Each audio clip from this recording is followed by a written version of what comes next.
If we let them suffer for their decisions and actions, we all are going to end up suffering in the long run. I live in Nebraska, born and raised here. And there's a thing going around right now. Do you care about Nebraska? Because we're kind of in an economic crisis. With all the cuts from the administration and everything, the farmers that are a big part of our economy here are looking ahead and seeing how much they're going to suffer. They're in fear that they're going to lose generational farms and everything else because they're not going to have the subsidies, and the workforce is gone. It's decimated. The people that used to work here were immigrants. A lot of immigrants worked in the fields, in the packing plants, everything else here that helped food production somewhere in the line. And they saw the writing on the wall. They saw that these guys that in our extremely red part of our state that's very rural voting for 47 saying we want to get rid of all the illegal immigrants because it's depleting our economy. And the immigrants saw this, picked up their bags and pieced out, saying, yeah, I know what you guys are like. You're not going to try to decipher who's here legally and illegally. You're going to round us all up and shuffle it out and see who stays and who goes, and we're not going to deal with this headache. So, deuces, we're out. And they left the state, and they're not there to work it. So production in the state's going to be gone.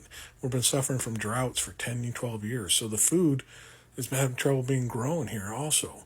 And the subsidies came in and helped supplemented some of that for the income out there so the people could grow as much as they possibly could year to year and wouldn't go bankrupt on that. So there's a lot of issues coming in that are harming these farmers, and they're seeing the writing on the wall that this isn't good. Stuff's going to go bad. So us in the city can sit here and point fingers and be like, see, that's why you get what you voted for. It's easy to see that. And there's always been this dichotomy, and a lot of states have this where they have rural populations and urban populations fighting in the same area. See it in our legislature, fighting over where the money's going to go. We need it out here to help supplement the farmlands and help water rights and reserve water areas and aquifers and all that. And the urban people fighting for city infrastructure and making it popular so businesses will come in and help support the economy that way. It's a good fighting back and forth. You need that so you can be a well-divested economy in your areas. But it also leads to a lot of finger pointing. So you had finger pointing going out. You guys are getting all your subsidies out in these agricultural areas, and it's taking everything away from us that we needed in our cities to build up infrastructure and research development and all this. And the agriculture areas point in says we don't want to have all this federal money going into you for whatever programs you have running up there for it's wasteful spending, on food stamps and everything else like that. And they're not seeing that everyone's benefiting from this federal spending, and it's helping kind of support and lift up the economies in a lot of these rural areas, especially a lot of these red states where they get most of the federal spending coming into them at all times, and they don't see it. They think it's a city-urban problem. Like it's on the coast, all these cities taking all this money, but it's not. It's these agricultural rural areas that are getting a lot of support from the federal government that's getting clipped now. So they voted against their own interest, and it's easy for us to sit here and point fingers at them and say, see, you get what you got.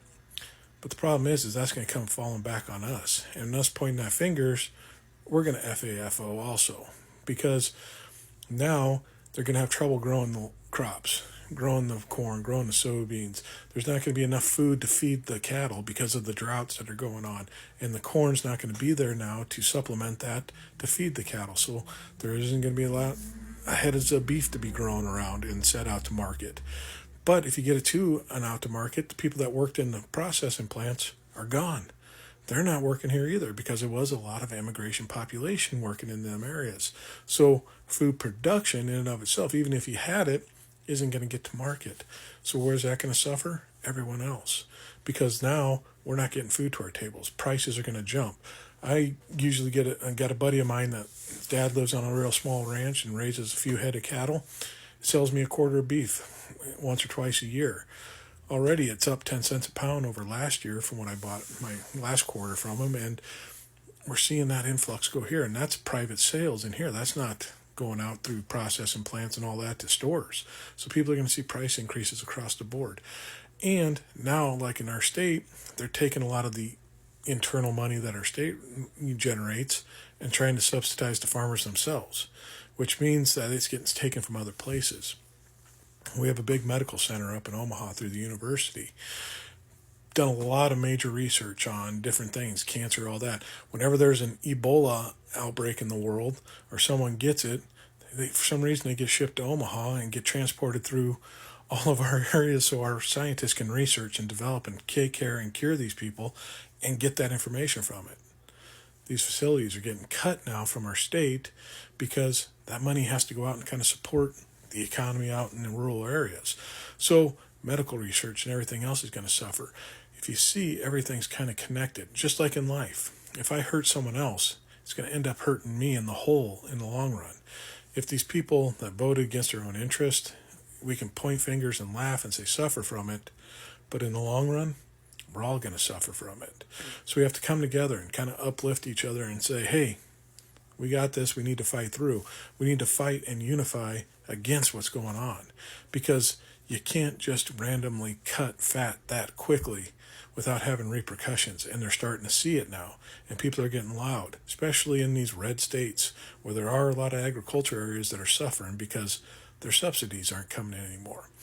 Who knew that the red-wing, right, conservative Republicans would love socialism so much? But they do, because it benefits them and supports them and lifts them up. And they're starting to see this a little bit now.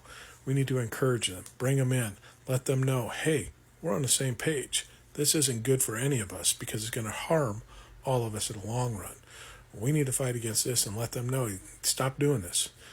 You can cut some stuff. Yeah, there is wasteful spending, but some of the stuff you're treating and cutting isn't going to work. And it needs to be done better and smartly. Instead of going in with a chainsaw, we need to be going in with a scalpel and really thinking about the consequences of everything we cut, instead of trying to massive go out with numbers and everything else like this. Not seeing what it is, we can help these people see it for what it is and help bring them along and educate them on what's going on. So instead of pointing a finger and saying suffer from it, say, hey, you made a bad choice. Let's learn from this and let's unite and get things taken care of so we can all benefit in the long run.